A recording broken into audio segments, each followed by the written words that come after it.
Hello, my name is Kevin Short. I'm a student in the Philosophy of Religion program at Southwestern Baptist Theological Seminary, currently writing my dissertation for my PhD. And I was noticing some dangerous stories from the class warfare brigade in regards to the shooting of CEO Biran Thompson in New York City. The claim I'm seeing is, hey, they're spending an awful lot of money for CEOs and they would never spend this to try and help other victims, which, that makes perfect sense. That explains exactly why so much money and resources was spent to capture the Green River Killer, or why there was so much attention paid to capturing Jack the Ripper. Wait a minute, no. If the police are only interested in helping people that have wealth, that doesn't explain those things at all. In fact, there's a lot of cases over the years that have received a lot of attention that this would not explain. So to battle this, I suspect neo-Marxist discussion, I'd like to note a couple of common sense things that might explain some issues about police expenditure of resources. Number one might be publicity. This has nothing to do with the victim, but with the fact that, quite frankly, when you have somebody who is killed in a very busy part of New York with a lot of cameras and a lot of attention, and it makes the news, then if the police don't find the guy, they look very incompetent. And they are going to do everything they can to avoid that. And that's not all bad, right? Because, that would possibly encourage other people to do the same kind of thing. But that's where that stands. Publicity is going to raise the profile of something because, now the police are under pressure to complete their job, which is what they want them to do. Number two would be the issue of evidence. You're not going to put a lot of detectives on a case where all of the trails have gone cold, there's no new witnesses to be dug up. You don't pay detectives to twiddle their thumbs. That's why we have cold cases in the first place, right? There's just no more leads for anybody to follow up on. In the Green River case, the Green River Killer case, at one point, they had a large number of resources, including contacts with the FBI, working to try and catch the Green River Killer.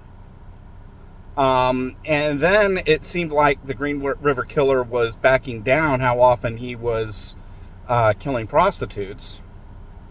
And so the resources gradually dried up. Why?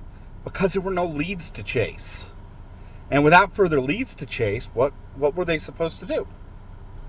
By the way, when it comes to one of the claims, this issue of evidence includes community cooperation. One of the things I find that is shall we say, you can't, if you have a culture that has an anti-snitching ethic, that culture kind of loses the ability to complain that the police aren't doing enough. Why? Because without community cooperation, what are the police supposed to do? If people are unwilling to talk to the police, to provide them with leads, to provide them with information on crimes, there's nothing they can do about it. I mean, they require information to resolve cases.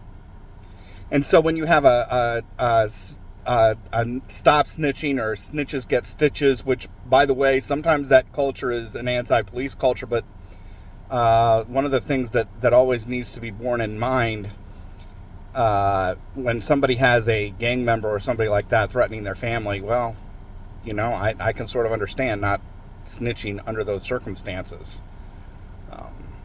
I don't necessarily know the solution, but that's part of what goes on. But there's a factor in terms of evidence, of community involvement, community's willingness to get involved in finding somebody.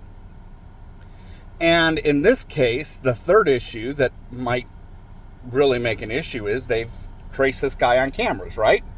Which is a reasonable thing to do. You kill somebody in a back alley or in a house or something like that. There may not be a lot of camera footage that you can use to trace the guy. In this case, there was, and they traced him to a bus depot. So what does that mean? Well, he went in, didn't come out. There's interstate buses, so he probably left the city. Well, if he left the city, then you're going to need to get involved with other police agencies, especially if you don't know where he went. Why? Because you're trying to trace him. And you're going to be talking to other agencies to look at cameras in other places. And, they've also apparently have a name for the suspect that they've not released. So, there's other aspects of this. But anyway, this idea that the police only help those that are wealthy, that sounds great if you're falling into neo-Marxist class warfare drivel. But I'm going to suggest the one thing that Biran Thompson could have done that would have prevented this murder, where his wealth really could have helped him, would have been to use private security, which he didn't. And which more CEOs will be using. And, of course, some of this will be paid for by the company themselves. Why? The CEO is a key man. If he dies, there can be a lot of difficulties and troubles that occur for the corporations. So the corporations will likely pay for some of this. And since the consumers pay the corporations, congratulations. You, the consumer, will soon be paying to protect CEOs. We should really thank this guy. Bye.